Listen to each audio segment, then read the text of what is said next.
Antônio era um nome que me chamava lá em casa, portanto é Magude, eu nasci em Magude.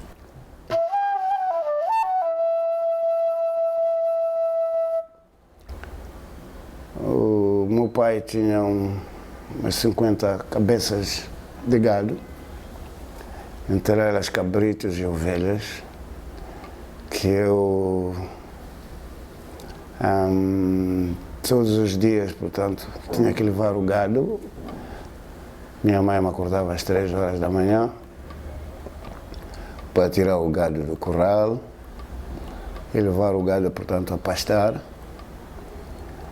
E só voltava a casa às 16 horas. Portanto, já tardinha, para vir, portanto, guardar o gado no curral. Fiz isso durante uns 2 anos, até o dia que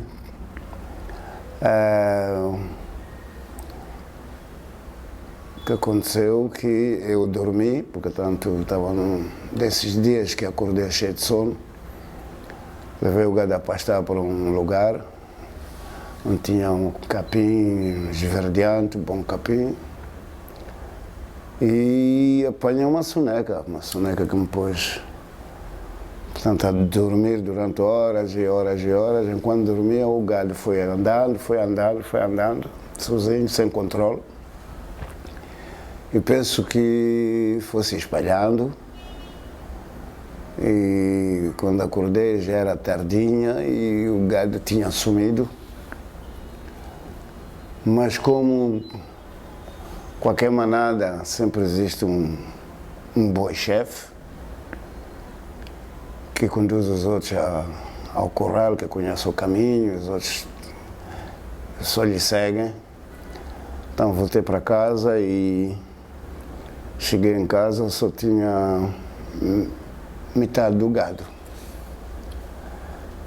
Então, como o meu pai sempre, que eu perdia uma cabeça, um cabrito, uma ovelha, me dava uma sova. Ao constatar que estava a metade do gado, então pensei que dessa vez o meu pai provavelmente me daria uma sova que não havia de resistir e provavelmente estaria a maus apuros, né? E dessa vez, então, foi dessa vez que eu decidi que tinha que partir. Tinha que partir e pus-me a chorar porque sabia de certeza que não havia de lhes voltar a ver. Tinha certeza no meu íntimo que era a última vez que eu vi a minha irmã, que tinha 3 anos.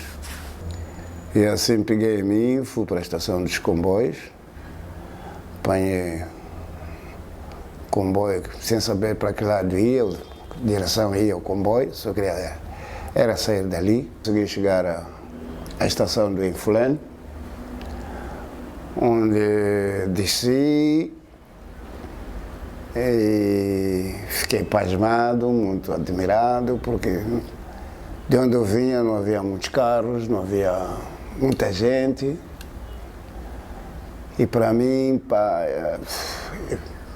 quando cheguei aqui, aquela aglomeração de gente, aquela multidão, carros e tudo, quase me assustou. Quase me assustou, e como eu não tinha ninguém, e tinha medo de voltar para casa, então fui subindo com o mesmo truque, de machibombo em machibombo. Então fui andando, cheguei abaixo, encontrei um grupo de meninos, também que eram meninos da rua. Então, entre eles, houve alguns meninos que tiveram pena de mim e me deram de comer o que eles tinham para comer. E assim consegui matar a fome. E no dia seguinte comecei a andar com eles, a passear com eles já conheciam bem a cidade. E fui me adaptando. Portanto, durante semanas, meses, um ano. Fiquei 2 anos na rua.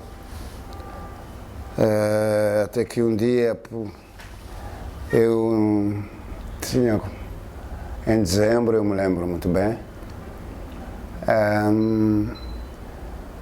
eu mais um amigo fomos pedindo comida nos restaurantes, levamos restos de comida para a gente comer no dia seguinte. Comemos tanto que fomos dormir por uma paragem, umas bombas, onde chegou a Polícia de Salvação Pública, que era uma polícia portuguesa, e nos levou para a cadeia civil, onde eu fiquei numa cela onde tinha homens, crianças, mulheres. E agora imagina o que acontecia no meio dessa confusão toda. Acontecia de tudo, não vou aqui estar a dizer. E é daí onde eu vou parar no Xiango. Vou parar no Xiango. Fiquei lá acho que umas semanas, porque também era muito rebelde. Não obedecia nada às polícias, não queria fazer nada. Num belo dia chegaram lá 2 senhoras que os polícias queixaram, disseram, esses 2 meninos a gente não sabe o que vai fazer, a gente lhes bate, mas eles não obedecem. Já não sabemos o que vamos fazer dessas crianças. Então, uma olhou para mim, a outra olhou para o meu amigo. E uma dessas senhoras, por acaso, que chamava-se, porque já faleceu, que ficou a ser a minha mãe adotiva, chamava-se Lili Ferreira dos Santos, levou-me a mim para a casa dela, e a outra levou um amigo, e a partir daí nunca mais nos vimos, eu e o meu amigo nunca mais nos vimos, só sei que eu fui parar na casa deles, e encontrei lá um lar, 2 irmãs.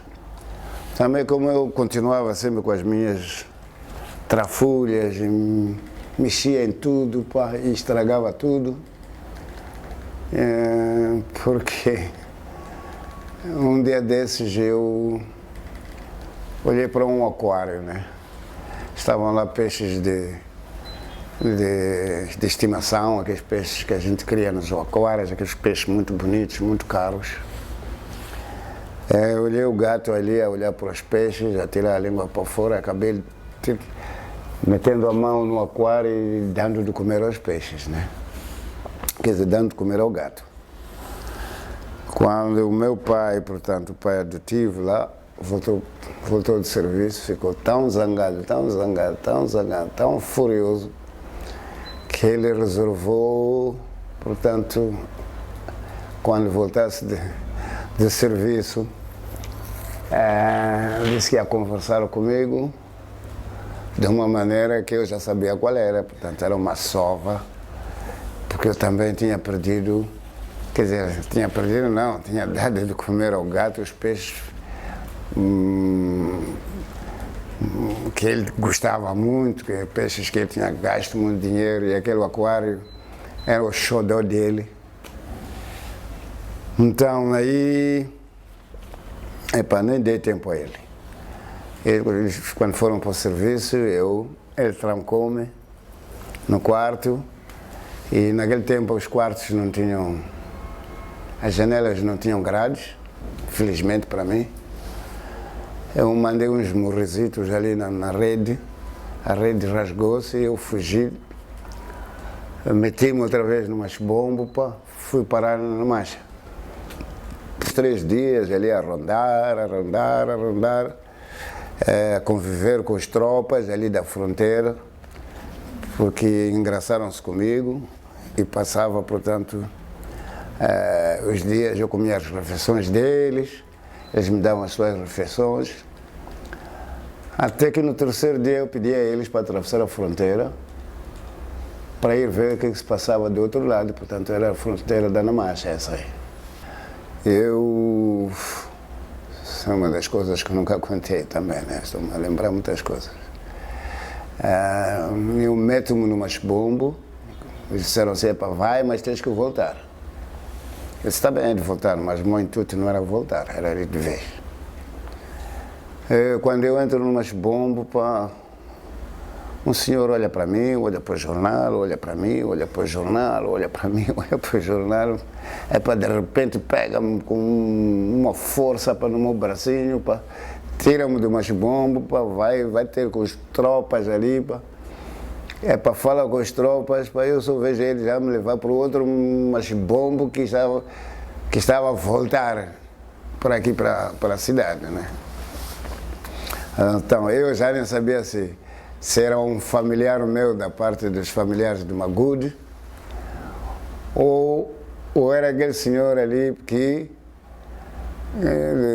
o meu pai, portanto, digamos, o meu pai adotivo, que tinha mandado alguém procurar-me e de facto tinha a minha mãe adotiva, ali Ferreira Santos, tinha posto uma fotografia minha no jornal, procura-se. E tinha uma recompensa, uma boa recompensa. Acho que eram 7.000 escudos, naquele tempo era muito dinheiro. Aquele senhor acertou uma bolada. Deixou a viagem e fomos lá devolver a senhora. Eu quando estou a chegar aqui na cidade, estou a ver que estou a ir para casa outra vez daqueles senhores. Então cheguei lá e o meu pai não estava, o pai adotivo, digamos. Ele não estava, e ela pegou em mim, fomos meter numa loja, compramos roupas, conduziu-me até o Colégio da Missão José de Lhanguene, no internato.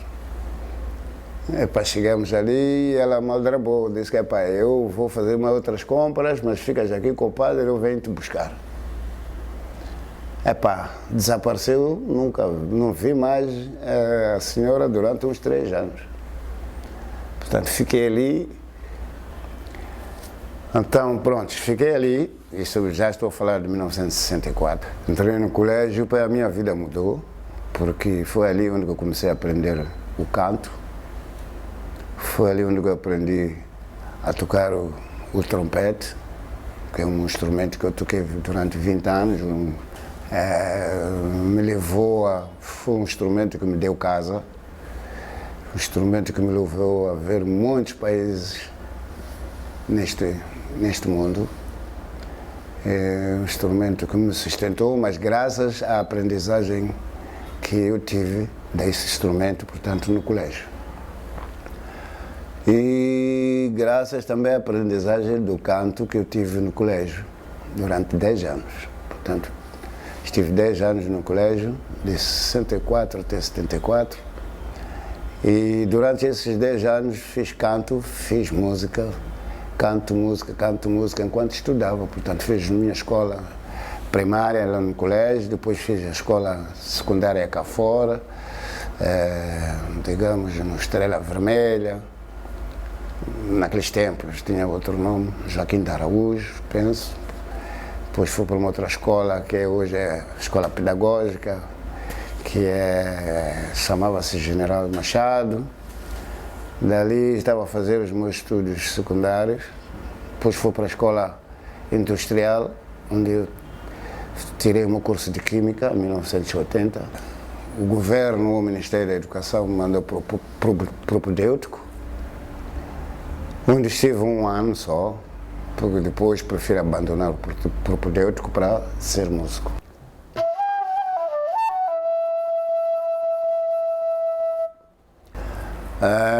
Comecei por um grupo chamado ABC 78, a convite do Costa Neto, portanto isso em 78, convite do Costa Neto, fiquei 1 ou 2 anos com eles. Estava lá também os irmãos Monteiro nesse grupo e o Wildo Ferreira, vocês conhecem muito bem, era o cantor do grupo, já nessa altura. A partir desse grupo fui andando, portanto, noutros grupos, um grupo chamado Faz Força, que estava nas boates e nightclubs. Passei por um outro grupo chamado ABC 70, um outro grupo chamado Instrumental Número 1, grupo Instrumental Número 1, onde estava o Alipo Cruz, hoje a gente chama de Otis, o André Cabasso, que estão em Portugal. Criei um grupo chamado Azaga, que era constituído por 6 músicos, 18 tambores, um grupo que deu o que falar, 18 tambores, viola baixo, guitarrista era eu, saxofonista era o Zé Maria, tinha o Davô na percussão, o Dino, tinha o Beto. Então, muitos músicos também passaram lá para estagiar, tipo músicos do K10, iam lá para estagiar ou passaram lá para ver o que a gente estava a fazer e aprender, porque eles não conheciam nada de música tradicional, nem a fusão de instrumentos tradicionais com os instrumentos modernos. Então iam lá ver, ouvir, alguns tocaram comigo, Rufas, Zé Pires, Pilecas. E então eles trouxeram também aqueles conhecimentos que iam aprendendo lá para o K10. Tanto que o K10, depois chegado a uma certa altura, virou de ritmos, porque estavam nos zoukis e passadas. Mas, portanto, depois de passados uns anos, uns tempos, como eles começaram a criar músicas como Tsegueto, porque eles já beberam tanto, que eles encontraram uma direção própria deles. Portanto, a partir dessas visitas que iam nos fazendo, portanto, quando a gente ensaiava no Azaga, né? Outros grupos que influenciam um pouco também, os Timbilamzimbas, tem um outro grupo chamado Queso. Então, resumindo, até aqui é mais ou menos essa trajetória do Chico. Portanto, até hoje sou um músico a solo, faço parcerias com muitos músicos estrangeiros, moçambicanos. Viajo, continuo a viajar. Bom, em suma é isso aí.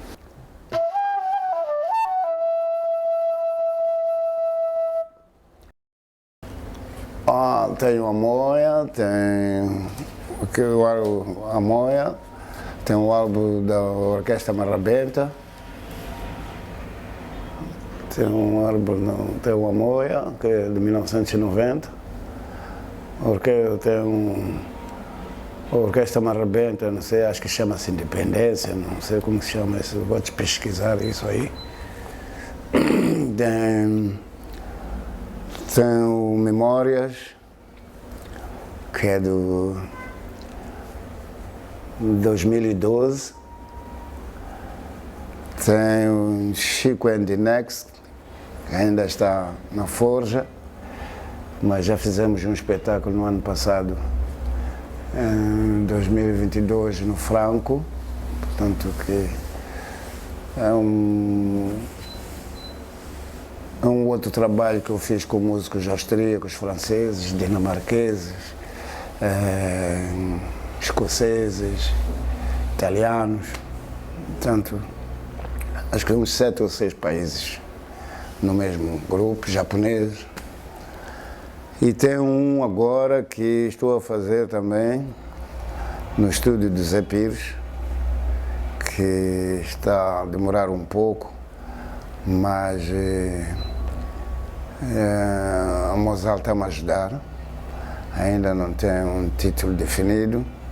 Então, digamos, uns 4, não mais que isso. E tenho também um Unplugged que também estou para tirar, já está pronto, só falta patrocínio. Foi um Unplugged que fiz um show no Teatro Avenida, também só falta patrocínio. Então, uns 5.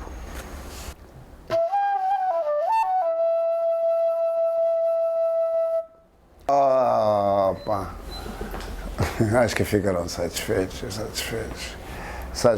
mas porque, eu já com 9 anos, lá no colégio, eles foram convidados para me ver eu a cantar. Com 9 anos, eu era um solista de um coro de 60 pessoas na igreja. Então, portanto, foi aí onde eu professor eu canto durante 10 anos, porque desde os 9 até os 19 fui solista. Então, eles ficaram contentes, saí numa revista chamada Lemar, que eles deram o nome do Pequeno Pretinho da Voz de Ouro. Então eu acho que eles ficaram satisfeitos.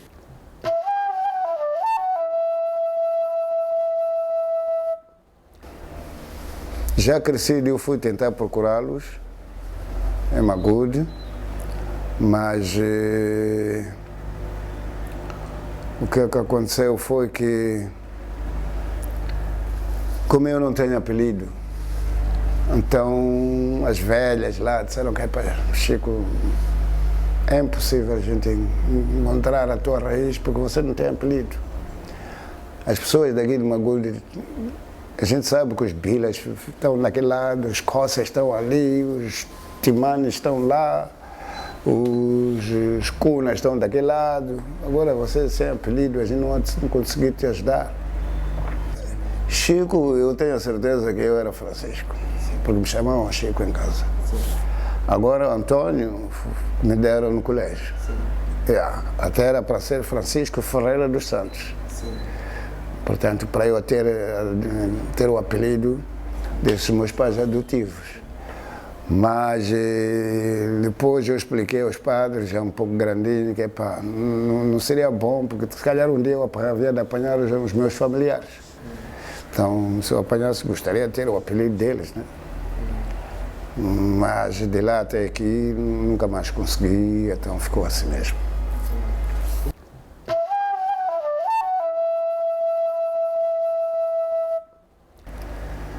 Panorama musical daqui. Teve um momento que estava a andar bem. Estava a andar bem, os jovens estavam a querer se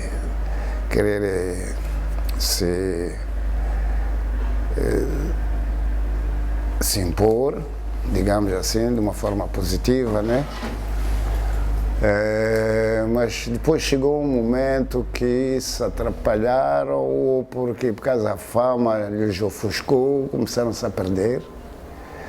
Tipo, muitos músicos bons que eram uma promessa, né? Muitos começaram-se a perder por causa da ostentação, fama. E então, quando é assim, as coisas começam a ficar um pouco pretas, como a gente diz, né? Mas estava a andar bem, porque os jovens já estavam a criar uma linha como Panzas, que é uma derivada da marrabenta, né? Também porque a música para mim ficou um pouco estagnada, o que eu queria dizer. É porque vários grupos pararam, tipo Capa-10 parou, Goruane parou, Grupo RM parou, tocam de vez em quando, quer dizer, mas não com aquela consistência que já vinham fazendo desde que foram criados esses grupos. E isso deixou um vazio. Para além de deixar um vazio, também deixou falta de referências para os jovens que estão a seguir a música. Eles ficaram sempre sem referências, né? Porque nós, os músicos, sempre tivemos como referências os mais velhos, mesmo que tocassem estilos diferentes. Havia aqueles que gostavam do colóquio, porque tocava música rock, funk e não sei o quê. Havia os gajos que gostavam do João Domingos, por causa da marrabenta. Havia outros que gostavam de outros grupos, João Paulo, por causa dos blues. Então havia muitos grupos que estavam, que existiam e que tocavam estilos diferentes. Então, esses estilos diferentes davam referências a qualquer jovem que quiser ser músico.